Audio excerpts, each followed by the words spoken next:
10 years later.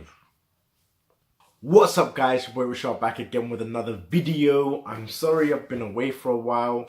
I've had equipment issues, my tripod broke. I'm trying to get a new camera so the quality can be that much better, and it was just all a downward spiral. So I've been gone for a couple of weeks. I've missed a lot of trailers and a lot of videos, but I'm going to do my best to catch up and put out as much videos as possible.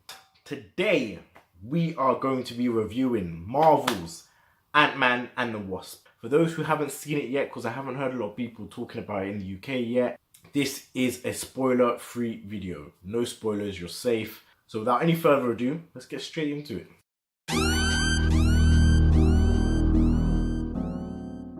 Now, for those that don't know, Ant-Man and the Wasp is the sequel to Marvel's Ant-Man, starring Paul Rudd as Scott Lang Ant-Man, Evangeline Lilly as Hope Van Dyne, Michael Douglas as Hank Pym himself. Now, the first Ant-Man was sort of like a heist movie. They had to go to some place and steal some stuff, which is what Scott Lang was good at in the first place. This is more of a... spoilers. This isn't really like that. It has some of those elements that made it fun in the first time, and they've just improved on it. And I feel like the greatest thing about this movie is that it's comfortable in what it is.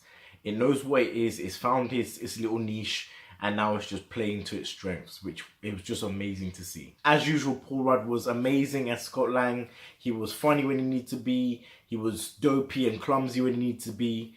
He was pathetic when he needed to be. And he also brought a lot of the heart and the feels when he needed to. Scott does have a lot of heart, and he shows it, and Paul Rudd did an amazing job with him.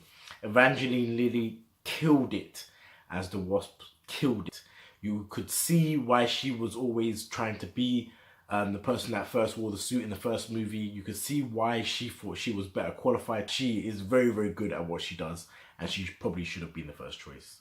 Probably. Action sequences in this movie were fucking dope.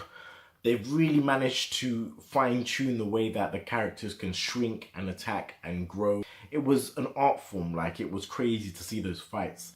It wouldn't be a Marvel movie if there wasn't a villain and there wasn't stakes and stuff like that.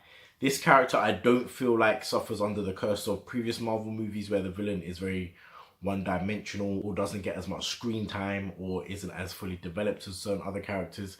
It wasn't really like that. There was aspects of that with it, but there was enough twists and turns in the villain's character and backstory that kept you interested and made it fresh and new.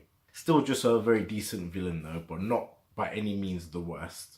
Humor for the most part was spot on. Most of it came from Luis, which you already knew from the first movie. He is a fan favorite. They brought him back. I think they used him to like offset some of the drama sometimes so that you have a dramatic moment and then you have Luis come in with a one line or something like just, you know, the Marvel humor, just to lighten the mood a little bit. One of the characters, and one of my favorite characters from this movie that I didn't realize was as funny as they were going to be, was Jimmy Woo. Like, this is a detective and he was just very awkward sometimes. He said some inappropriate things. He didn't really seem like he was good at his job, or he was trying really very hard to be part of his job, but it just wasn't working out for him. And he just had a lot of good comedic scenes and you got a lot of laughs from him. Overall, guys, Ant-Man and the Wasp is a very good sequel to an established Marvel movie. I feel like this film has now found its feet and it knows what it wants and knows what it is, which is great.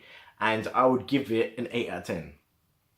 Some of the humor didn't hit because sometimes it was a little too much or in a scene that it didn't really need to be in, which brought my rating down. The villain wasn't as great as I thought they would be, which also brought it down. Those are my thoughts on Ant-Man and the Wasp. What did you think about it? Let me know down in the comments below.